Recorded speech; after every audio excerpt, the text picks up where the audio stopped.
You know, may paper po ako last sem patungkol po sa konsepto ng suffering. Lahat po tayo nagsasuffer. Halimbawa, kung i-relate po natin sa government po natin, nagsasuffer po ang ating mamamayan, yung pinakamababang sektor po ng ating lipunan. Nagsasuffer po yung kabilang panig po ng kandidato. Nagsasuffer din po yung nasa kabilang panig din ng kandidato. No? So when we talk about the concept of suffering, wag lang naman po nating isipin yung suffering na gusto lang natin pag-usapan. When the Bible talks about suffering, ito po yung isang balanse na pananaw na kailangan maintindihan at damhin mo rin yung suffering ng iba. Halimbawa po, ikaw ho yung sa tingin mo tama, pero yung sinutukoy mong mali, siya po yung nagsasuffer. Bilang Kristiyano, kailangan intindihin mo rin po at tanggapin po rin po ay may pinagdadaanan. And as a Christian, napakahalaga po ng konsepto ng suffering. Si Henry C., John Gokongwei, si Mariano Cue, Tony Tan Kakyong, Edgar Cia Lusutan, Cecilio Kwok Pedro, kumpare natin. Kasi may kinasal po, na siya po ang naging ninong, kinuha kaming ninong nila Doc Joy. So sabi namin ni Pastora, kahit di niya kami kilala, kumpare natin siya.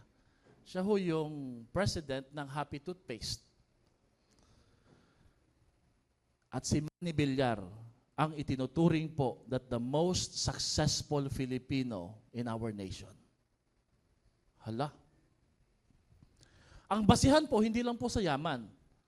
Of course, kilala natin si Henry C., founder po ng SM Group.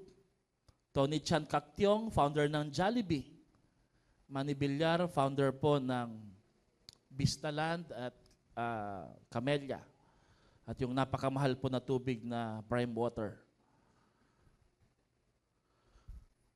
Ang pinagpilian category ay kung paano ho sila nagbigay ng impact sa ating bansa. Of course, yan po ay subject po sa interpretation ng bawat isa at ng investigasyon ng iba. Kaya ko po sinabi yan because as we answer and respond to the call of discipleship, makikita po natin na habang tayo'y tumutugon at patuloy na sumusunod sa panawagan ng Panginoon para sa isang agaran at maseryosong pagsunod sa ating Panginoon, ini-improve din ni Lord yung buhay po natin. Nagkakaroon po ng betterment of lives. Nagkakaroon po ng success. So ngayong umaga na to, ang topic po natin is the 3 habits of a successful disciple of Jesus.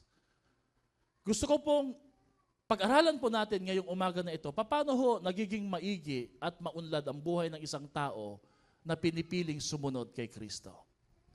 The 3 habits of a successful disciple of Jesus. You know, halos lahat po sa atin dito gustong maging successful. Naku, katakot-takot na pong mga ginagawa. Andyan po yung TikTok, nandyan po yung pagbebenta, pagtitinda.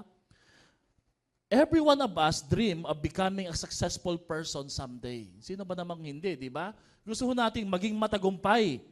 At alam nyo, gagawin natin lahat ng kaya nating gawin, anything, everything, just to be successful. Everybody say successful. Alam nyo kung bakit? Kasi po, whether we like it or not, ang tao, sinusukat po tayo sa success. Hindi na po sa ating pong katauhan, magandang pag-uugali. Pansinin nyo po, yung mga reunion, mga gathering, lagi nilang tanong, ano natapos mo? Kaya minsan po nakakahiya Ano trabaho mo? Anong meron ka? Diba? Titingnan ka nila mula ulo hanggang paaway because they're looking for the evidence of success. Yung hindi nakatapos, tuturing po nilang hindi successful. Yung pong nakatapos, tuturing nilang successful. Ay, nagkakamali ho tayo dahil marami pong nakapagtapos, hindi successful. At marami din hindi nakapagtapos, mas successful pa doon sa mga nakapagtapos. Hindi ko po sinasabing hindi po dapat mag-aral. But the sad reality is, it's because people will gauge and measure you according to your success. You know, success is not always bad. But when we learn to understand what is the true meaning of success, matututunan po natin na ang success pala, hindi ho ito yung end. Hindi ito yung pinaka-end goal Ang nais ng Diyos, na hindi lang tayo maging successful, that we become faithful. Maraming mga tao kung kailan naging successful, hindi na po marunong sumagot o tumugon sa panawagan ng ating Panginoon ng pagsunod sa Kanya. Kung paano nung unang panahon, mahirap pa ang buhay, they really obey and answer the call of discipleship. Ngayon po, ang dami ng excuse eh. Bakit? Kasi akala nila ang successful, yun yung end goal. Hindi po. Ang pagiging matapat o faithful, ang end goal po ng ating pong success sa buhay. Ano pong madalas nating marinig pag pinag-uusapan po yung paano maging successful? Marami po, magsikap ka, magtiwala ka, mag-ipon ka, gawin mo to, gawin mo yun. No? Pero isa ho sa medyo rare po at napakaganda po na dapat natin pakinggan ay huwag ka lang mangarap na maging matagumpay. Puntahan mo na yung katagumpayan. Stop dreaming for success. Instead, start moving and acting on it. Napakaganda, di po ba, no? Kasi po marami po sa atin, daydreamers. We keep on dreaming. Someday, magiging ganito ako. Someday, magiging gano'n, no? One of these days, pero pag wala kang action, one of these days will become none of these days. Hindi mangyayari. Kasi po alam natin, ang success, hindi lang po yan pangarap eh. May trabaho pong hihingin yan sa ating mga buhay. Now, ang tanong po, gusto ba ni Jesus maging successful po tayo? Does Jesus wants me and you to become successful? Anong sagot? Yes. Gusto po ni Lord na magtagumpay tayo. Maraming mga tao nagsasabi, kahit naman po mahirap ka, di ba? Basta may Kristo ka sa puso, sapat na. I don't think so. Di ba may 3 level ang buhay eh. Survival, isang kahig, isang tuka. Ang gusto po ni Lord, maging successful din po tayo. Kumbaga meron pong paglipat ng level. Pero hindi nga po end goal yung success, ang susunod na level at mas importanteng level, significance. Yung pang hindi ka lang successful, yung success mo, itinutulong mo sa iba para maging successful din sila at makilala nilang ating Panginoon. But you can never live a life of significance without success. Mahirap sumunod sa isang tao na nasa survival mode lang at nagtuturo siya ng katagumpayan. So that's why every Christian must become successful in order to live a life of significance. Kasi ang malungkot po na katotohanan, pag wala kang boses. Amen? Pag ang isang tao nagsasalita, walang success, walang track of success sa likod niya, mahirap paniwalaan, mahirap sundin. Kaya nga po, from survival mode to successful mode, dapat maranasan natin yan, pero hindi po yun yung katapusan. Dapat lumipat po tayo sa tinatawag nating significant life. Pag sinabing significant life, you are full of success, but you're using your success to follow Jesus and help others follow Jesus as well. So Jesus wants me to be successful. Sabihin mo nga sa katabi mo, gusto ni Lord maging matagumpay tayo. Ready, go. Balikan po natin ang isang talata na pampasukses. Siguro po, iniisip niyo pong talata ay Philippians 4:13. O siguro po, iniisip niyong talata ay Philippians 4:19, Jeremiah 33 verse 3, Jeremiah 29:11. Siguro po, ang iniisip niyo pong Bible verse about success ay yung Numbers 6:24-26. Or siguro po, ito ay may kinalaman po sa positive outlook sa buhay. Ang isang verse po na pampasuccess sa buhay ay matatagpuan natin sa Matthew 16 verse 24. Pakibasa nga po natin to. Ready, go. Then Jesus said to His disciples, whoever wants to be my disciple must deny him themselves, take up their cross, and, isa pa nga po, whoever wants to become my disciple must deny themselves, take up their cross, and follow me. Did you know that this verse ay isang most followed verse ng mga successful businessman? Even though they're not a true follower of Jesus, but some secular people, especially businessmen, they're using this Bible verse and it's spearheaded to their life of success. Pastor, paano ho yan naging verse ng success? Parang verse po yan ng Kristiyano, verse po yan ng pagsunod sa ating Panginoon. No. Maraming mga businessman ang nagtagumpay because they're using this Bible verse that they call it a verse for success. Ang tatlong discipleship secret to success ay makikita sa talatang ito. Una, self-denial. Pangalawa, taking up our cross. Pangatlo, following Jesus. Ulitin nga po natin yon. Self-denial, take up your cross, follow Jesus. Now, bago po ang lahat, meron po muna akong tanong. Sino ho dito nangangarap maging matagumpay sa buhay? Takitaas nga lang pong kamay. Minsan po mangangarap ka, Lord, sana po makahinga-hinga naman ako. No? Alam niyo yung problema sa bansa natin, sobrang hirap po. No? Nasa third world, considered, para tayong third world country, pero ang ating presyo ng bilihin, para pong pang first world country o second world. Ang taas. Punta ka ho sa Thailand, punta ka sa ibang mga lugar na maasenso na. Grabe po, yung bilihin po eh. Sa Korea, mukha lang pong nakakalula, no? 1 million. Won naman, di ba? No? Sa atin, pag sinabing 1 million, meron pong nag-compute, no? Kailan kaya ako makakapagpahinga? Kailan ako makakabili ng bahay? Kinumpute niya yung kanyang sahod, ganito. Sabi niya, sa edad kong 106 years old, siguro makakapagpahinga na ako. May bahay na ako ng time na yon at may sasakyan na rin. Sabi ng kanyang kaibigan, pre, patay ka na nun. Kasi kung titingnan natin yung sahod sa Pilipinas, baka talagang rest in peace ka na talaga. Makakapagpahinga ka na. Napakahirap po. Napakahirap. Ito pa. Yung presyo po ng kuryente natin, sino ho dito nag-struggle ka sa presyo ng kuryente? Ako lang po ba?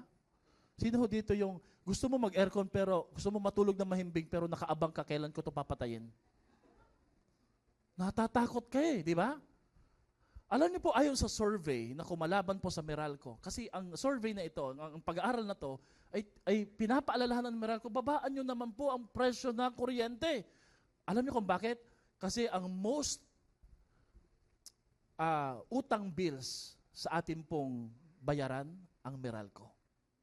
Ito ho yung isang bill natin monthly na lagi nating pinapangutang para lang makabayad tayo. Have you recognized it? Na kung minsan po, umaabot pa po tayo sa pang-2 buwan kung papayagan po ng Meralco. Nakikiusap pa po tayo doon sa puputol kung pwede hubang magkape-kape ka muna dyan, umikot ka muna.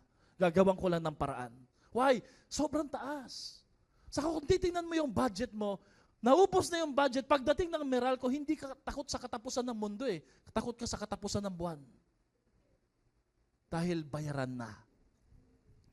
Now, if you want to live a life of success, following Jesus will make your life better and makes you better at life. And that's a promise. Pag-aaralan po natin yan. No? Yan po ba, Pastor, isang false hope, pangako? How does following Jesus makes my life better? Nandito po kayo ngayon, di ba? Ang araw ng linggo ay araw ng bakasyon, araw ng gala, araw ng pamamasyal, araw na kung saan malakas ang kita. Pero bakit kayo nandito? And I will prove to you that when you follow Jesus, Jesus will make your life better.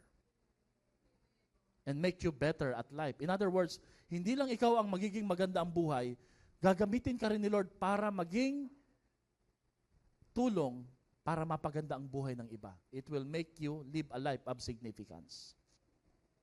Ang sabi po ni Robert Collier, success is the sum total or the sum of small habits and efforts.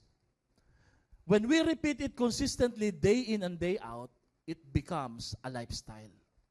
Oh, parang naiintindihan na natin dito, no?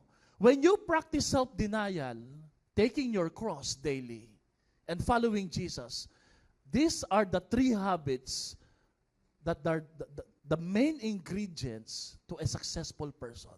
Hindi ko kasi Christian to eh.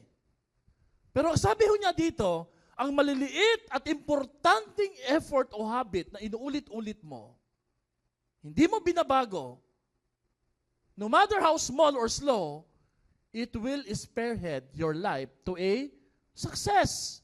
Kaya nga po, success is not just about achievement. It's all about attitude.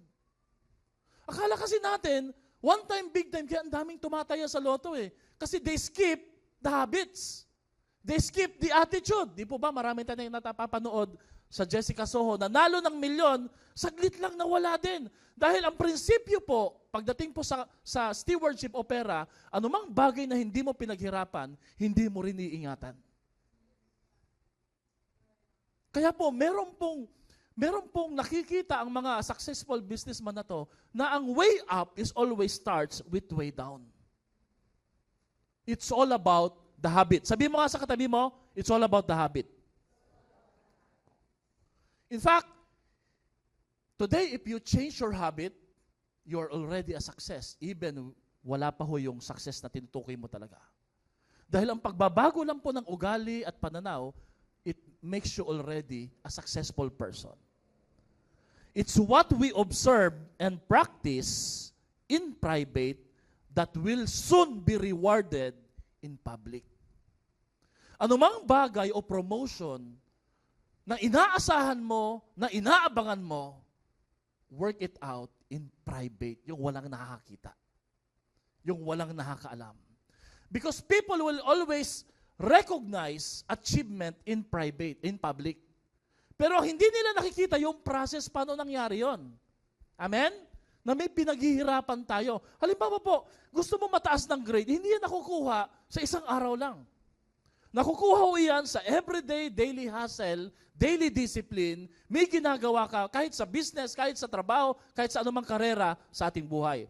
Sige na nga, bigay ko na sa inyo. Ang unang habit po, the 3 habits of a successful disciple of Jesus. Number 1 is self-denial. This is called the value of submission. Everybody say submission. Everybody say self-denial. Okay. Alam niyo po ba, ang pampapurdoy sa buhay ng tao, sobrang pagmamahal sa sarili. Pansinin niyo po yung mga mayayaman, mga Chinese po. May Chinese po ba dito? Alam niyo mga Chinese po, maliit ang kita, malaki pera. Chinese maliit ang kita. Kaunti lang nakikita nila, di ba? Kaya si Sir Eric, Chinese po yan maliit ang kita niya Lalo na pagka ngumiti na si Sir Eric singkit na kagad yan, di ba? Chinito Di ba? However, ang Pilipino, tingnan yung gagawin ng Pilipino arawan yung sahod. Sa sahod ng Sabado.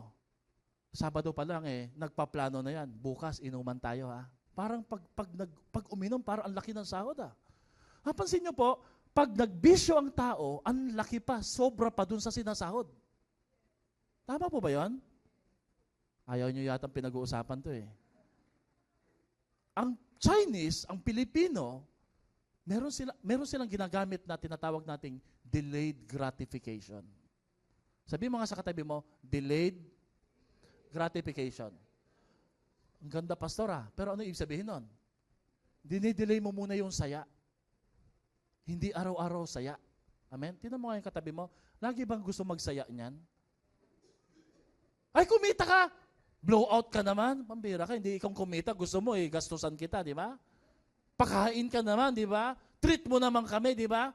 Yun yung problema ng Pilipino. Alam niyo kung bakit? Trinace po ito ng isang anthropology. Sa sobrang hirap ng dinaanan natin, gusto natin lagi, maibsan yung hirap na yan, kaya bibili tayo ng ganito, ng ganon, ng ganyan.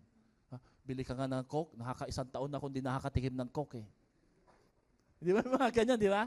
Doblehin mo na, pati pop cola, sige. Sprite na rin. Oh, sige. Mayaman tayo Bukas wala na. Mayabang na. Sino dito, lahat tayo agree na kasalanan natin to? Amen? The healthy balance of self-love and self-denial must be observed. Of course, hindi ko po sinasabing huwag nating mahalin ang ating sarili, huwag pahalagahan mo. Amen? Pahiran mo yan ng mga magagandang pampakintab, pampakutis, pampaganda, Pero not to the expense na ipapangutang po natin. Love yourself, but don't love yourself too much. Sige nga po, sabihin mo nga, sa katabi mo yan, love yourself, but don't love yourself. Tama pala si Lord nung sinabi niyang, there must be a self-denial. Bukod sa hindrance ito, kaya hindi tayo nakakasunod kay Lord, hindrance din po ito ng pag-asenso. You know, sa Europe, si Anton Cheviel ay nagpakasal ng isang bonggang kasal. Nagpakasal siya sa sarili niya. Marami siyang mga broken relationship in the past. Na-realize niya, hindi rin sila compatible, hindi rin bagay. Kaya, nagpakasal po siya. Ang tawag ho dito ay sologamy. Solo. Pinakasalan po niya yung kanyang sarili. He really loves himself so much. Sino ho dito? Papayag ka ba yung sarili mo, papakasalan mo? Ang magandang tanong dito sinong sasagot ng I do? Or we do? We do siguro, Self-denial needs self-leadership. So natin maging leader. Ang tanong, kaya mo bang i-lead yung sarili mo? Because self-leadership is very important. Let's admit, you and I, we are so difficult to lead. Agree? Ang hirap i-lead ng sarili mo. Why? We have attempted doing that daily. Bangon ka na. Gising na. Huwag kang bibili niyan. Ayan na naman. Magsha-shopee ka na naman. Binigyan ka na ng voucher na 20 pesos. Binili mo 500 pesos. Sinabihan ka lang na pwedeng bayaran niya ng pautal-utal. Pinatulan mo naman.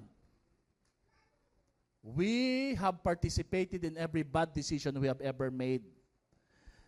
You and I were there on every financial, relational, spiritual, emotional decision, and we were the mastermind behind our greatest regret. Sino ho dito yung sa sobrang panghihinayang mo, parang gusto mong sisihin yung sarili mo, sino ho dapat sisihin? Tayo. Kasi ikaw ang bumili nun. Sige nga, pakitanong nga yung katabi mo, gano'n nakalaki ang kwarto ng tambakan ng mga binili mo sa Shopee na hindi mo pala gagamitin? Pastor naman, pinapakialaman pa. May kanta po ito eh. Si Michael Jackson, sabi niya, I'm starting with the man in the mirror. And I am asking him to change his way. And no message could have been any clearer. If you want to make the world, okay, gusto ko na kantahin. Oh. If you want to make the world a better place, take a look at yourself and make kasi po, walang self-denial, walang self-leadership. Pansinin niyo po yung mga kabataan, mahirapan lang konti sa quiz, anong gagawin pag-uusap? Tara, gala tayo, nahirapan tayo eh. Hindi naman masama yun hindi masama yun. Nagtuturuan sila, nagtuturuan. Yung mamang ito yung tinutukoy ko sa inyo na nagpa-practice ng self-denial. Sino siya? Si Mark Cuban. Alam niyo pong estimate value po niya ngayon? $5.7 billion. 5.7 billion? Hindi po milyon siguro po, Pastor, pinanganak po yan na mayaman. Siguro po galing yan sa mayamang pamilya, lahi. Hindi po. By the way, si Mark Cuban ang dating team owner ng Dallas Mavericks. Pinangunahan niya yung player na si Dirk Nowitzki at ngayon pong bagong lipat po na si Luka. Ayon kay Mark Cuban, mag-aral nga muna tayo ng konti sa mga businessman. Sabi niya, getting rich is not about luck, but all about preparation and starts with your habits. Kasi po, hindi ho siya sa una mayaman. Hindi ho siya sa una milyonaryo. Nagtrabaho po siya. Tingnan po natin. Sabi niya, if you want to become rich, ang advice daw po niya, simple lang, learn to sacrifice. Naku po, yan po yung kulang tayo, di ba? Kahit ako, aminado ako eh. Kaya hindi tayo rich. Dahil hindi tayo marunong magsakripisyo. Tingnan niyo po yung kwento ng buhay ni Mark Cuban. Sabi niya, I live in an apartment with 5 roommates. I ate mustard and ketchup sandwich. Mukha lang po social, pero sa kanila, pag paulit-ulit na kinakain, nakakasuka na po yan. Sabi niya, I literally slept on the floor. That level of discipline becomes the foundation of my success. Hindi ho siya bumili kagad ng magarang sasakyan, magarang mansyon, magagandang relo. Ang ginawa ho niya, nagtrabaho siya at bawat kita, iniipon niya ang kanyang pera. Tuloy po natin, sabi ni Mark Cuban, it doesn't get sucked to be rich, but getting there is a big struggle. Because it requires giving things up before you see any rewards. Yun po, di ba? Ang gusto ko natin, makita na kagad natin, may nangyayari. May mangyayari na. Sabi niya, pero hindi ganun ang buhay. Meron kang babayarang sakripisyo. Gusto niyo po bang makakuha ng tip sa kanya ng money philosophy? Ang money philosophy niya is very clear. The more you can save, the more option you will have when opportunity strikes. Kaya po, binili po niya yung ganito, ganyan. Alam niyo po ba na ang Shark Tank, by the way, isang palabas sa TV sa US na they will buy an idea, bibilhin po nila yung proposal ng isang maliit na businessman, magbilalagay sila ng share doon At talagang ito ho yung nagpayaman pa sila ng pagpayaman. At ang mga judges ho doon, isa si Mark Cuban, ay kung hindi milyonaryo, bilyonaryo. By the way, si Mark Cuban ang kauna-unahan po na nag-imbento ng social media platform. Siya po ang kauna-unahang naka-imbento noon at binenta po niya sa Google.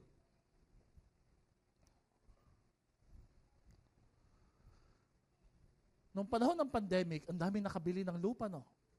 Kasi may pera sila. Sayang, no? Kasi yung iba, mababalitaan ko, no?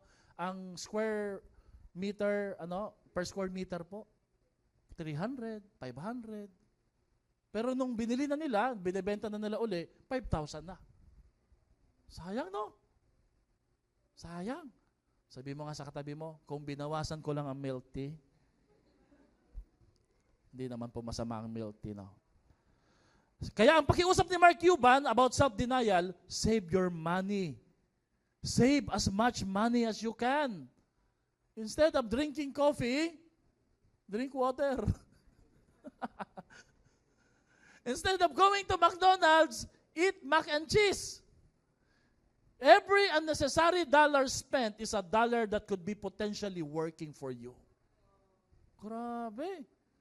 It takes a lot of self-control, self-leadership, self-denial in order to do that. Amen? Amen po ba doon? Wala laging gutom. Kaya po, kung tatagalugin po natin, ang pinakamadinding pampahirap sa buhay ng Pilipino ay number 1, katamaran. Number 2, huwag mong titingnan yung katabi mo, katakawan. Matakaw. Laging gutom. Number 3, kasiyahan. Pang-4, kalayawan. Pang-5, kawalang disiplina. Meron daw pong 12 habits that will drain your wallet. Sige nga, kapain mo yung wallet mo. May laman ba yan? Coffee. Bottled water. Taya ng taya sa loto. Laging kumakain sa labas. Mga application na may bayad. Bisyo. Credit card fees. Unnecessary Uber. Doon po ito sa Maynila, no? Unused subscription. Internet, cable, hindi mo naman napapanood, nagagamit. Not searching for discount. Dapat magaling pala tayo sa discount, no? Overpriced cellphone plan. Sorry ha, hindi ako nagsabi niyan ha. Siya ho niyan. Spending money at the bar. Hindi naman natin ginagawa yan, di ba? Sige nga po, kung pipicturan mo dyan, alin dyan yung check sa'yo, no? That's why, ang challenge po about self-denial, in order for you to become successful, as a follower, discipleship, or disciple of Jesus, cut the little expenses. Remember, kahit 33 pesos lang yan, it can go a long way. Pag inipon mo, ang sabi nga po ni Benjamin Franklin, sige nga, sabay-sabay natin basahin, a small leak can sink a great ship. Kahit ang maliit na tagas, kaya ho niyang palubugin ang malaking barko. Amen. Parang wala na pong nag-i-amen. No? Tingnan niyo po yung picture na to. No? Ikaw ba to? Nay, asan ka na? Gutom na ako. No? Hala. May kakilala ka ba yung kumain na sa gabi, meron pang midnight snack, meron pang preparatory snack? Ano ba tawag doon? No? Of course, lahat tayo dito guilty talaga, di ba? Makakita lang na, minsan nga tulog na, makarinig na ng kaluskos. Ano yan? Pagkain ba yan? No? Nanonood ba kayo ng UFC? Ang UFC po, isa po sa pinaka-famous slogan nila, dominate, dethrone. This is Israel Adesanya. From Africa, he trained so hard para maging UFC champion. Ako po, pag nanonood kayong UFC, sabi nga ni Pastora, ayoko manood, parang ba't niya binubugbog yung kalaban niya? No? Sabi ko, ganda kaya, di ba? Hindi kasi may discipline sila eh. May respeto sila kahit nagbubugbugan, sa dulo po, may sportsmanship. Pero ang sekreto ho nila, dominate, but dethrone. In other words po, yung trono mo, yung belt mo, aagawin nila yan. Kaya pag nag-relax ka, champion ka ngayon, nag-party ka, tingnan natin yung next slide. Ito ho yung kasalanan madalas ng mga UFC. Kaya't sila natatanggalan ng trono. They are dethroned. Why? Because they would go to party, kagaya ni Ronda Rousey, may laban sila, hindi sila nasa tamang kondisyon, they're out of shape, kaya pagdating sa laban, akala nila kumpiyansa sila, just because they were champion last week, they will win in this fight. Ang hindi nila alam, nakaplano na, i-dethrone na sila ngayon. You know, we need to dethrone the enemy called self. Kailangan nating tanggalan ng trono, tanggalan ng kapangyarihan, ang tinatawag po ni Apostle Pablo na the stomach God. Hala, Diyos-Diyosan pala ang ating tiyan. Pero hindi lang po tinutukoy dyan yung ating tiyan, kundi tinutukoy din po dyan yung appetite natin sa mga makamundong bagay. Hindi lang naman pagkain yan kundi yung mga gusto nating puntahan, gusto nating bilhin, gusto nating gawin na kumukonsumo sa ating mga oras at sa ating prioridad sa pagsunod natin kay Lord. Even though wala kang weakness sa pagkain, pero pag nagbababad tayo ng matindi sa social media, that's a enemy. Sabi po sa 1 John chapter 2, 16 to 17. Are we learning? Say amen po, mga kapatid. For all that is in the world, the lust of the flesh, the lust of the eyes, the pride of life, is not of the Father, but is of the world. Di natin alam to pero nangyayari na sa atin to. Meron daw 3 kaaway ang isang disipulo ni Kristo. Hindi yung kapitbahay mo. Ang kaaway po natin, ang mundo, ang ating laman, at ang demonyo. Sa 3 yan, sa palagay nyo, sino ang mas matindi nating kalaban? Ang demonyo ba? Ang mundo ba? For all you know, ang mas matindi nating kalaban, ang sarili natin Kasi ito yung laging nagdo-dominate sa ating mga buhay. Kung i-illustrate po natin ito mga kapatid, tingnan nyo ito merong natural man, saan si Jesus nasa labas. Sino nakaupo sa upuan niya? Siya. Ang spiritual man po, si Jesus po ang nakaupo. This is the picture of discipleship. Nasaan ang kanyang sarili? Nasa baba. Ang carnal man, ito yung Christian na, may Kristo sa puso, pero ang nasusunod sa kanyang laman, walang iba kundi ang ego, ang sarili. Kung gusto niyo po ng picture kung anong nangyayari sa buhay po natin, pili lang ho kayo, saan dyan kumakatawan ang picture ng buhay pagsunod mo kay Lord.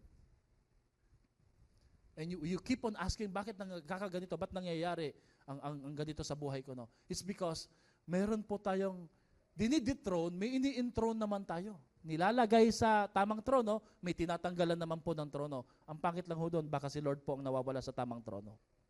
Sabi ni Charles Spurgeon, I have now concentrated all my prayers into one.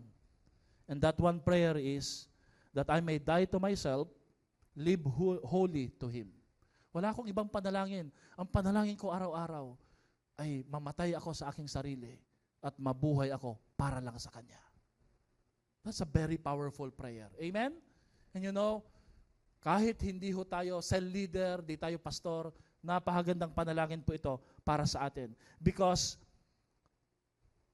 the very essence of Christianity is for a man to deny himself.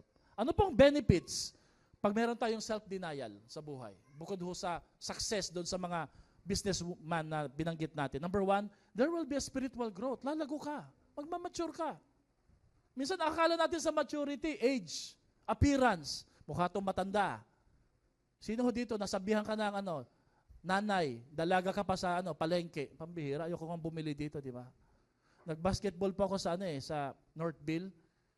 Habang tumatakbo po ako, hawak ko yung bola. Sabi niya, kaya niyo po yan, tay. Pambihira, sabi ko, kaya niyo po yan, tay? Kuya naman, ba't naman tatay? Ayoko na maglaro. Pastora naman, natawag doon, Nay, maganda ho sa palengke, tatawagin kang pogi. Pogi, dito ka na, di ba? Marami sa inyo, lagi nandun sa palengke, di ba? No? Para matawag na pogi. No? Increase joy. Iba yung kagalakan pag tayo nagiging pagpapala sa iba. Hindi yung sarili lang natin iniisip natin. Meaningful life, meron pong purpose sa buhay. Discipline, delayed gratification, at higit sa lahat, lasting success. Nape-preserve po natin yung sarili natin. Bakit? Di tayo nauuwi sa self-destruction. Ang pangalawa pong discipleship habits na pampasuccess ay taking up our cross. The value of suffering. Everybody say suffering. Alam niyo po mga businessman, Kagaya po ng self-denial, they also value suffering. Hirap ngayon, rangya bukas. Pero kung titingnan po natin, mas importante ho ito sa spiritual life. The value of suffering. Ano po ba mga tinutukoy nating suffering sa buhay? Minsan po, tinutukoy nating suffering sa buhay, traffic. Suffering yan, Pastor. Malolos is only 2 hours away from Malolos. Did you know that? It's only 2 hours away. No. Punta ka po doon sa may, ang tawag doon, sa crossing, papuntang Robinson, 2 hours. Hindi ko alam, hindi naman ako taga Malolos eh. No. Yung iba naman po, tinutukoy nilang suffering ay yung mga rental, binabayaran. Sabi dito, adulting is like Avatar, water, rent, gas, electricity, and then internet. Ang daming binabayaran. Pero, taking up our cross means that we die to our old self and we follow Jesus even to the path of suffering. Alam niyo po, ang ibig po pala sabihin ng take up your cross, handa tayong sumunod kay Lord, hindi lang po sa daan o paglalakbay ng karangyaan, kundi sa daan din po ng kahirapan. Sabi po ni Martin Luther, anumang relihiyon o organisasyon that gives nothing, costs nothing, and suffers nothing is worth nothing. Natural, merong hihingin eh. Natural, merong kapalit. May mawawala talaga eh. Bakit? Walang kwenta ang isang organisasyon kung wala hong sakripisyong kalakip. Meron talagang hinihingi na sakripisyo. 1 Peter chapter 2 verse 21 says, basahin nga po natin ito na malakas. Go. Christ suffered for you, leaving you an example that you should follow in His ano bang steps o example ang sinusunod natin kay Lord? Jesus. Yung blessing, yung prosperity, yung position, yung title. No. Ang example na tinutukoy po dito ay yung pagsunod kay Lord sa kanyang yapak ng paghihirap. Alam niyo po sa konteksto ng Biblia, meron po silang tinatawag na path to prosperity, the cursus honorum. Cursus honorum is the succession na binibigay po ng Roman Empire sa mga Roman citizen. Magsisimula po silang general, officer. Alam niyo, kaya ang aklat ng Philippians ay isang colony o isang bakasyunan ng mga ex-military.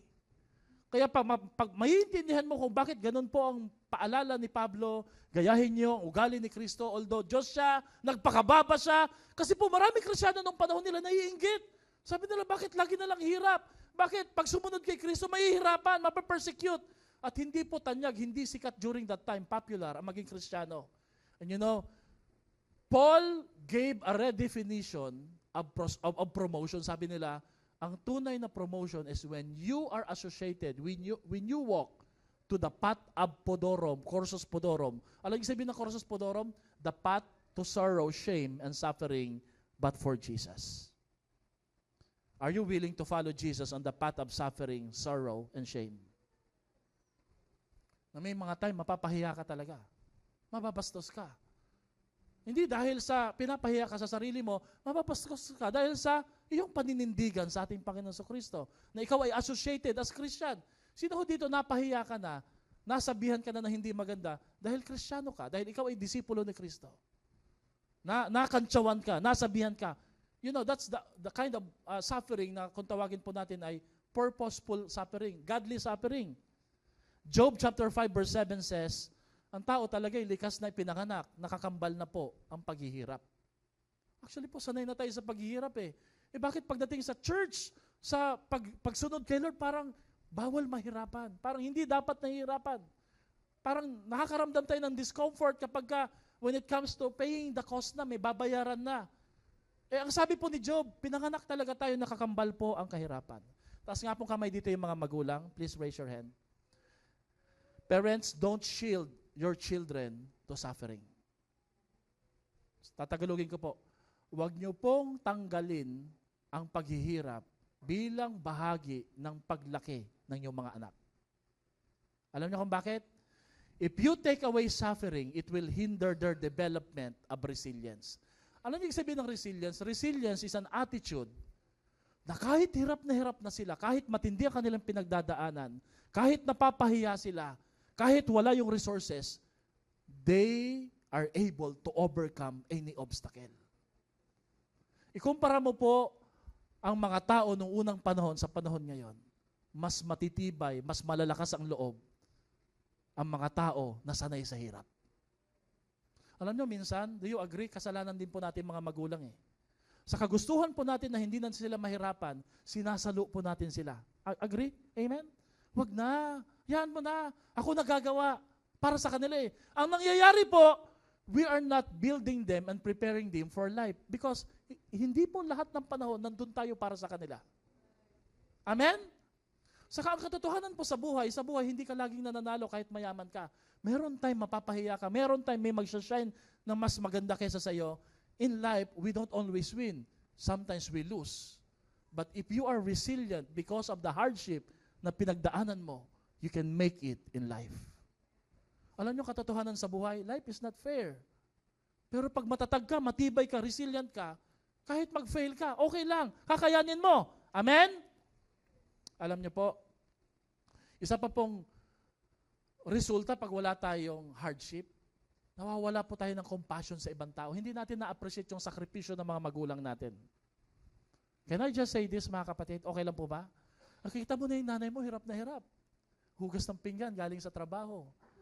Pag uwi sa bahay, siya pa maglalaba, siya pa magliligpit. I don't know kung indifferent, pero I would call it lack of empathy. Alam yung sabihin ng lack of empathy? Wala kang malasakit kung may nahihirapang ibang tao.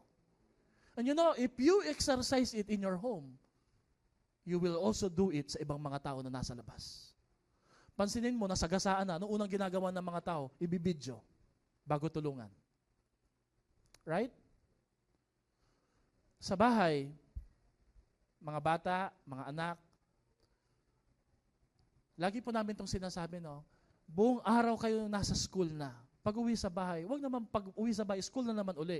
Hinto muna ng konti, pahinga, magligpit, tulong sa gawaing bahay. Pwede po ba yon? Amen? Sometimes ang mga nanay natin, very understandable, sasabihin nila, o sige, ako na lang gagawa, gawin mo na lang yan. I think that's not right. Pag-uwi sa bahay, wag mo nang puros school na naman. School na nga sa ano eh. Kaya ang educational system natin, very burdensome. Parang hindi pa sapat na nag-aaral ka na sa buong araw. Pag uwi sa bahay, mag-aaral ka pa. Amen? Sorry ha, may mga teachers po dito. Hindi ko kinakalaban ng DepEd ha, ang education. Mga kapatid ko rin, mga teacher. Ang sinasabi ko lang po, sa Japan, tingnan nyo pa sa Japan. No? Ang first education po nila, maintindihan nila yung realidad ng buhay. Papapanood sa kanila, anong ginagawa ng mga magulang nila during lunchtime. Puros uling yung iyak ng iyak yung mga bata. Tuturuan sila paano magtupi ng damit. Tuturuan sila paano sa gawaing bahay. Sometimes our education, just input education, but they're not preparing our children for life. Kaya the best education, sorry ha, hindi lang nasa school eh. The best education nasa bahay. Dito sa church, pasensya na kayo, yung mga anak nyo po, tinuturuan namin magwalis. Tinuturuan namin maglinis, magligpit. Hindi po para alilahin sila, para makita nila na pag uwi nila sa bahay, mas lalo nilang gawin yon sa bahay nila. Kasi yun yung tahanan nila. Amen? Marami na po talagang hindi may gusto sa akin po talaga dito. Nagagalit na po sa akin. No, alam nyo, pag nakita nyo po yung nanay nyo, malayo pa, o hindi pa umuwi, mag-concern na po kayo, mag-chat kayo. Ma, nasaan na po kayo? Pwede po ba natin gawin yon? Nay, minsan si Jethro, Papa, upo po muna kayo, ako na magtatanggal ng sapatos nyo. Kahit minsan mabantot. Jehaya, inom tubig. Minsan lang naman yun ha, pero it really gives me joy na kahit bata pa sila, alam na nila. Minsan si Jael tatanungin, Papa, kumain na po ba kayo? Wow. Kaya kahit kumain na ako, kakain pa rin ako eh. Kaya lalaki talaga. Kasi hinanda eh. Ayaw mong i-break yung habit na yun eh. Amen? Alam ko, mga taga-Sayon Baliwag na mga kabataan, mahal nila ang kanilang magulang, may malasakit sila, nakikita nila ang sakripisyo ng kanilang mga magulang, tutulungan nila. Grabe po, buong araw, nasa laruan kayo, puro cellphone. Hindi nyo po ba alam yung nanay nyo po, tatay ninyo, para makahawak ng cellphone, minsan may pinapalo up sila, may tinitext. You know, kailangan magkaroon tayo ng burden. And if you're telling yourself that you're a follower of Jesus, Jesus will make you a better person in your family. Hindi ka better lang sa church eh. Dapat ikaw ay napapakinabangan sa iyong pamilya, nagdadala ka ng pagpapala. Amen?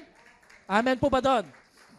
Sorry po ha, hindi po natin pinapagalitan ng mga kabataan. Mahal natin sila. But we're just preparing them for life. Palakpakan niya natin ang mga young people. Tignan niyo po ito, no? Carrots, itlog, parang, Pastor, ano po ba yung dating niyan? Apritada po ba mga uuwi niyan? Hindi po. Carrots, itlog, coffee bean. Nilagay po sa mainit na tubig. Ang carrots na matigas, nung nilagay sa mainit na tubig, lumambot. Ang itlog po na malambot, nilagay sa mainit na tubig, tumigas. Ang coffee bean na nilagay sa mainit na tubig, hindi siya binago. Binago niya ang mainit na tubig. Pagdating ng kahirapan ng buhay, pressure sa buhay, di maiwasan darating eh. Alin ka dyan? Binabago ka ba ng pressure? Dati kang matigas, tough, matatag, pero dahil sa problema, lumambot ka, hindi ka na marunong lumaban. Dati kang sap, napakadali mong lumapit kay Lord, mag-pray, tender ka, mabait ka sa iyong mga kaibigan. Pero sa tindi ng problema, binago ka ng problema, pinatigas ka ang iyong puso ng problema. Ang dapat po, ikaw po ay coffee bean. Hindi po pinopromote yung coffee bean. Hindi ka binabago ng tubig na mainit, ng buhay na matindi. Ikaw ang magbabago ng kapaligiran mo because Jesus is in you. Nasa iyo ang ating Panginoon. Amen? Hey, ano po ba ang magandang piliin? Luho o luha? Ang lumuluho ngayon, luluha bukas. Pero ang lumuluha muna ngayon, darating ang panahon, panay luho naman na matatanggap niya. Amen? Tingnan mo nga yung katabi mo, ano itsura niya, no? Luho ba yan o luha? No. Luha naman, no? Bakit mahalaga ang suffering? Taking up our cross. Number 1, suffering reveals who we are. Number 2, suffering is a great teacher. Si Lance Gokongwei, sa sobrang hirap na nga ako siya, hindi na ako magtutulak ng kariton. Kaya dumating yung panahon, nakabawi po sila mula sa bankruptcy. Suffering will humble us. Pag mayabang tayo, nagkasakit, nagkaroon ng problema, bababa yung ego mo. I-humble ka ng suffering. Suffering will draw you closer to the Lord. Hindi ka marunong mag-pray, hindi ka marunong mag-church. Pag dumating yung isang problema, trahedya sa buhay mo, whether you like it or not, tatawag ka sa Panginoon. Anong una nating sinasabi pag mahirap ang buhay, pag may nangyayari hindi maganda? Diyos ko. Kasi talagang nilikha tayo na galing kay Lord eh. Kaya whether you like it or not, tatawag ka kay Lord. Pag 5 blessing ng suffering, it will prepare you for life. You will become successful someday. Amen? Suffering will build you and it will bless you financially, physically, spiritually. Therefore, mga kapatid, there is blessing in suffering. We must recover the lost art of suffering. Anong huwag mahirapan? Dapat nahihirapan. Paminsan-minsan, bakit? Dahil pag tinatanggal mo yung hirap, we give pass to others para hindi mahirapan. Tinatanggalan mo sila ng opportunity to grow, to be developed. Hayaan po natin silang mahirapan. Bakit? Ang paghihirap po ay isang magandang paraan para magtagumpay sa buhay. Ayon kay Mahatma Gandhi, suffering cheerfully endured ceases to be suffering. In other words, pag ang attitude po natin, pag mahirap, halimbawa, ulam nyo po ay tuyo lang, no? Kape lang, pero Starbucks naman. No? Ulam nyo po ay asin lang, di ba? Pero ang iningitian mo, it ceases to be suffering and it is transformed into to become unexpressible joy. Nagiging kagalakan. Pero ang suffering lalong umihirap pag bad ang attitude natin. Pag tayo nagrereklamo. Amen? You know, let's look at this picture, no? You will be alone in the most difficult times of your life. That's for sure. There will be times, these times will make you wise, mature, and fearless. Kung bakit, no? Kung kailan matindi na po ang kahirapan, kung kailan naubusan ng gasol, saka naman po wala na yung mga tao na bisita. Pero yung mga time na raw na yun, magpapatatag sa'yo. No? Sabi po ni Charlie Chaplin, wala naman permanente sa mundo. Kahit po yung ating problema at suffering, hindi yan permanente. Matatapos din yan. Hawakan mo yung balikat ng katabi mo, sabi mo sa kanya, hindi permanente ang problema. Malalagpasan mo yan. Amen? Sabi ng iba, pastor, parang permanente sa akin eh. Hindi nawawala. The most beautiful people are those who have known trials, those who have known struggles, those who have known loss, those who have found their way out of the darkness. Ang mga pinakamagandang tao sa mundo ay yung mga tao pong dumaan sa matitinding paghihirap. May kwento kasi sila eh. Kaya sila may kwenta. You know, life will never wait for you to be okay. So get up, carry your burden, and keep going. Keep going, kahit mahihirapan. If we allow it, suffering can be the means by which God brings you His greatest blessing. Naniniwala po ba kayo may pagpapala pag dumadaan tayo sa paghihirap? Totoo naman talaga yun eh. Pag tinitingnan po natin yung story ng church natin, paano natin nabili yung lupa, meron pong kwento ng suffering. May kwento po ng pagkaantala, kakabahan ka, pero that's what makes our story beautiful kasi may suffering. Amen? Pero kung bigla na lang dumating, parang walang dating, di ba? Kaya nga po ang ating church building ay faith building project yan. Bakit? Habang pinagpipray natin mabuild ang ating building, binibuild ni Lord yung faith natin through suffering. Palakpakan niya po natin si Lord. Ang tamang attitude sa pagsunod kay Lord kahit nahihirapan, yung Psalms 119:71, sabi dito, nakabuti sa akin na ako'y naghirap dahil nakilala kita at nalaman ko ang iyong kautusan. Sabi mo nga sa katabi mo, it was good for me to suffer. Ready, go. Sabi mo nga sa kanya, mabuti sa'yo pag ikaw'y nahihirapan. And then sabihin mo sa kanya, buti nga sa'yo. Nahihirapan ka. Hindi ko po sinasabing buti nga sa'yo ha. Sinasabi ko lang po, dahil may blessing at pagpapalang dala ang paghihirap. Amen? Palakpakan niya natin si Lord, di ba? Hallelujah! Panghuli, follow Jesus, the value of surrender. Follow Jesus, the value of surrender. Alam niyo po, when we follow Jesus, it's likened to motion sa physics. Alam niyo po yung physics, di ba? Sa motion po, principle sa physics, moving fast is not the priority, but moving correctly. In other words, pag tayo po pinasusunod ng ating Panginoon, hindi po kailangan mabilis ang pagsunod. Mabilis ang progress. Ang mahalaga, tama ang iyong pagkilos o movement. Kaya nga po si Jesus never preached on prosperity. Jesus always preached on priority. Because right priority will bring prosperity. Pag nasa tamang prioridad ang buhay mo, kagaya po ng social media, content versus charisma. Ang charisma po, pagtatawanan, pero yung content, yun yung hinahanap. Ano nga ba yung topic ng ganito about research? Yun yung hahanapin eh. At it lasts, di ba? Sabi po ni A.W. Tozer, people who are crucified with Christ have three distinct marks. They are facing only one direction, they can never turn back, and they no longer have plans of their own. Oh, wow. Mga tinawag ng ating Panginoon, iisa ang direksyon, patungo sa ating Panginoong Jesus. Sabi ni Billy Graham, when we come to Christ, we're no longer the most important person in the world. Christ is. Instead of living only for ourselves, we have a higher goal, and that is to live for Christ. You know, if you don't follow Jesus, you will be distracted. Those who commit to nothing are distracted by everything. Lagi tayo madidistract. And you know, when a person don't have a purpose, he will distract himself with a lot of pleasure. Kasi walang purpose eh. That's why, when you follow Jesus, Jesus will make you better in life. Ang Panginoon ang magbibigay sa iyo ng kagandahan sa buhay. Now, balik po tayo sa mga bangayan po. Alam niyo po ba, just to let you know, there was an election that considered to be the harshest, the brutal, bakit ang daming nag-away, pati mga Kristiyano. And nagbabasa kasi ako ng mga article, itong nangyayari daw po sa bansa natin, parang pumapangalawa na the most harshest day, cruelest day. Why? There has been, sa monitoring po sa Facebook there has been a lot of unfriending and unfollowing because of politics.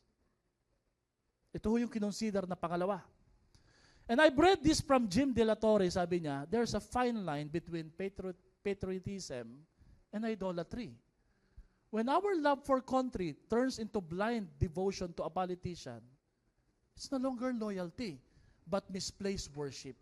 We start to worship a politician.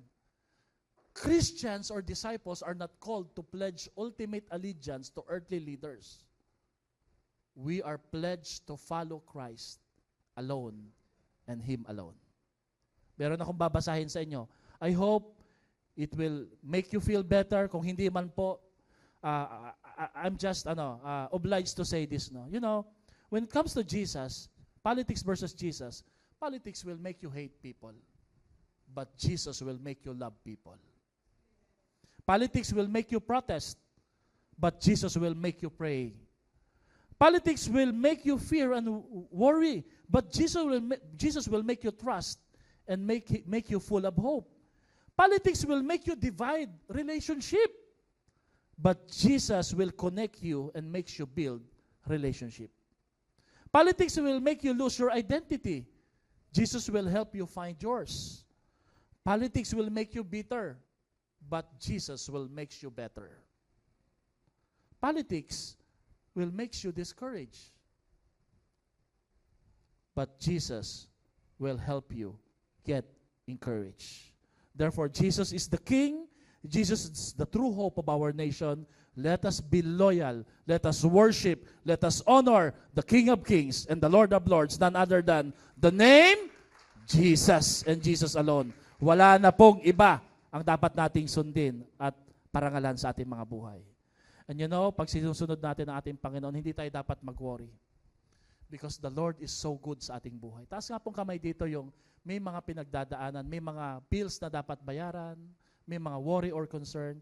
You know, when you fully trust Jesus, the Lord will give us enough for today and today alone. When tomorrow comes, He will give us enough for that day too. Pag nagtiwala ka kay Lord, ang araw na to'y sapat sa mga pinagdadaanan mo. Sabi mo nga sa katabi mo, sapat ang Diyos. At bukas po sa panibagong hamon sa buhay, may panibagong pagpapalang ibibigay ang Panginoon para sa bawat isa sa atin. Amen? Isaiah 43 verse 4 says, basahin niya natin yung verse na to. This is the last verse. Because you are precious in my eyes and honored, I love you. I will give men in return for you, peoples in exchange for your life. You know, gandang karapat dapat na mahalin ng Diyos dahil po sa pananalitang ito. There's a big difference between the word being like and being valued. Alam niyo, ginagawa natin ngayon, we want to be like Gusto natin magustuhan tayo Plenty of people will like you, but only few people will value you. Amen? Alam niyo, pag wala ka ng pakinabang, kagaya sa politiko, pag bumaliktad po, nakita nila may problema, hindi na nila gusto yung tao na yun But you know, Jesus says, I don't like you. It's because I love you and I value you. That's why the love of Jesus will make us, sabi nga ni Bishop Eli, lovable, valuable, forgivable, capable, and we will become usable for the glory of our Lord. It will make you a champion for life. Tayo po'y tumayo para sa isang panalangin. Let's close our eyes and bow our heads. Following Jesus will make you better in life. Following Jesus will help other people become better through your life. Napakahalaga po ang tatlong successful habits ng isang disciple. Self-denial, taking up our cross, and following Jesus. Mukhang mahirap, pero ito ho ang susi ng buhay na matagumpay. Kung meron pong isa o dalawa dito na nais pong sundin ang ating Panginoon, may tatlong requirement ang ating Diyos. I-deny mo ang iyong sarili. Pasanin mo ang iyong cross at sumunod ka sa ating Panginoon. Doon ho, sa gumagawa ng desisyon ngayong umaga na to, na sumunod sa ating Panginoon, makikitaas lamang pong iyong kamay as a symbol or a gesture of your love and obedience to our Lord. And let me clear it let me just clear it up, no, mga kapatid. I'm not over-spiritualizing what is happening in our country. I think it's my job as a pastor to balance. If there's a tension, hindi rin naman po magandang hindi natin pag-uusapan, just to set it aside. No? I think I'm just giving us the view and the stand of a disciple of Jesus. Of course, we respect whatever stand you have, sino mang politika ang iyong susuportahan. But as a Christian, what am I saying? That our full-pledged loyalty should only be on our Lord Jesus Christ. Let us pray. Lord, make me a champion. You are my champion in life. Because you have died on the cross. You were buried in 3 days, but you have overcome the grave. Champions always find their way out from troubles and adversities. Panginoon, gusto po namin magkaroon ng ganyang klaseng attitude. Isang attitude ng overcomer. Isang attitude, Panginoon, na handang lagpasan anumang hamon sa aming buhay. Panginoon, as we go through life, paalala niyo po sa amin, Panginoon, that in your eyes, we are already a champion, Panginoon. When we learn to deny ourselves, take up our cross, and when we learn to follow you daily and consistently, that what makes us a champion, Panginoon. Lord, gawin niyo po kaming kampiyon sa problema, sa kahirapan, sa relasyon, sa struggle, sa kasalanan, sa tukso. Gawin niyo po kaming champion sa mga nangyayari sa aming paligid, Panginoon. Champion would always make us stand. Champion will bring people closer to Jesus. Champion will help other people become champion in their own lives as well. Make us a champion, Lord. At ang dalangin namin, Panginoon, manatili sa aming kaisipan nga kahit gaano man po magbago ang aming kapaligiran, ang aming buhay, nahatili sa aming puso ang kaisipan na kami po'y kampiyon dahil sa iyo, dahil kay Kristo Jesus, na aming Panginoon tagapagligtas. Ito pong aming dalangin, lahat po ng kampiyon kay Jesus, sumigaw ng malakas na Amen at Amen. Palakpakan natin si Lord. Let's sing this song.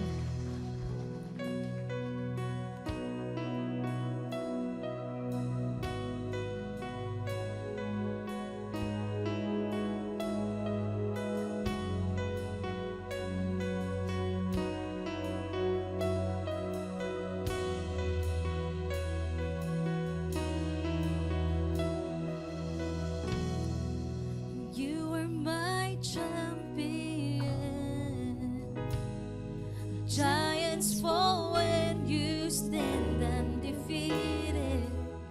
Every battle you won. I am who you say I am. You crown me with confidence. I am seated in the heavenly place, undefeated with the one who has conquered it all.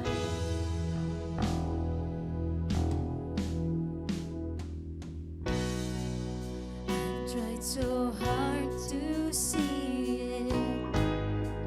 Took me so long to believe it.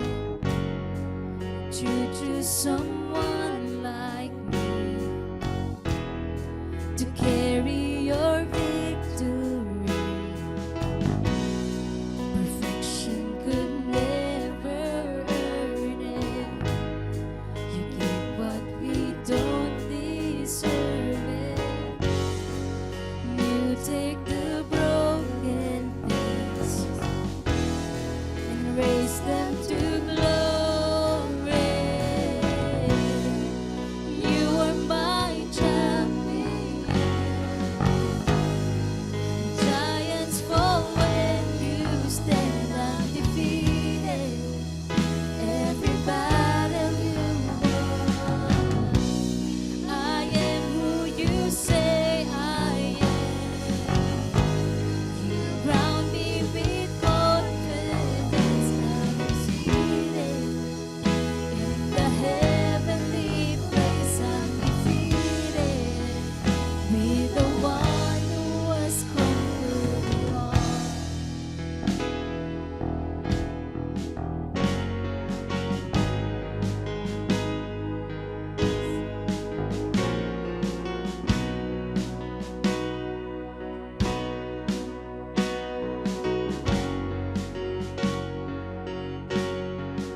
your mouth, miracles start breaking out. I have the authority. Jesus has given me. When you lift your voice and shout, every wall comes crashing down. The authority Jesus has given me. When you open up your mouth, miracles start breaking out. I have the authority Jesus has given me. You are my champion. Giants fall when you stand undefeated. Every battle you won. I am who you say I am. You crown me with confidence. I am seated in the heavenly place, undefeated, with the one who has conquered it all. Amen. Palakpakan natin si Lord. Pwede po ba nating iunat yung kamay natin sa ating katabi? Sabi mo sa kanya, whatever is happening sa buhay mo, don't ever give up. You are a champion. You are a champion. Sino dito, meron kang crisis sa iyong pamilya, sa iyong meron kang project sa buhay, no? You know, totoo po yung sabi ng Panginoon, no? We are more than conquerors in Christ Jesus. No? So, pwede po ba nating ilagay yung ating kamay sa kanilang balikat? You know, yung paglagay lang ng kamay sa balikat, encouragement na yan, empowerment na yan. Let us pray. Lord, nawa ay maalala din po ng katabi ko ngayon, kaliwat kanan, unahan at likuran, na siya po ay champion because of Jesus. Lord, right now, ano mo pong hamon ang kinakaharap niya? Discouragement, financial problem, relational conflicts, Panginoon, emotional health, sicknesses, kahit po, Lord, yung pagkabigo, kahinaan, kasalanan, paalala niyo po palagi sa amin, dahil kay Jesus, higit pa kami sa mananagumpay. Of course, Lord, being a champion doesn't mean wala kaming hamon na kakaharapin. But because of those challenges, that's what makes us a champion when we overcome it, O God. Sa tulong po ninyo, Panginoon, dahan-dahan, hindi biglaan, sa lakas po ninyo na ipapahiram sa aming buhay, malalagpasan din po namin ang mga hamon na ito. Maayos din po ang aming pamilya. Ipagkakaloob niyo rin po ang aming pangangailangan. Mababayaran po ang dapat bayaran. Maaabot po namin ang aming mga pangarap. Magkakaroon po ng katuparan ng aming mga panalangin. Dahil po sa pangako niyo, Panginoon, sa Diyos na makagagawa, lampas pa sa kaya naming isipin at hilingin, sa pamamagitan ng kapangyarihang naghahari sa amin, ang kampyon, ang Panginoon, at Diyos naming lahat. Walang iba kundi si Jesus. Sa iyo ang kapurihan at karangalan. Lahat ay magsabi ng malakas na Amen at Amen. Palakpakan po natin ang ating Diyos.